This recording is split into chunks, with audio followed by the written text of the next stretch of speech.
Hi, it's Steve. Today we'd like to show you how to change the rear leveling leg on your Range. It's a really easy repair. Let me show you how we do it. Now before we begin this repair, we will need to pull the Range far enough forward that we can access the back legs. So therefore we will need to disconnect the power and get it out from the cabinets. Now once we've gained access to the back of the Range, we'll go to the defective rear leveling leg and we're going to unthread that from the base of the Range.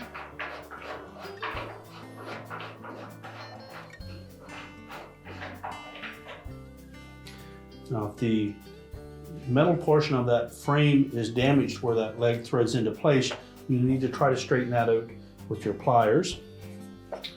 Once we've done that, we'll take the new leveling leg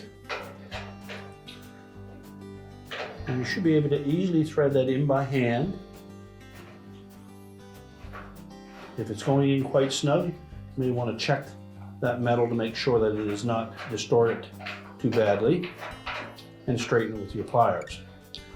Now once we thread that leg into place, we want to make sure that we have it roughly where it was previously. And when we push the Range back into the cabinets, we'll level up the two rear legs first. So make sure all the weight of the Range is on the two rear legs. Adjust those properly first.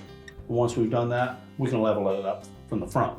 Now once we've got the rear legs set and the back of the Range is level, you can then make sure that we level up the two front corners with the Range pushed back into place.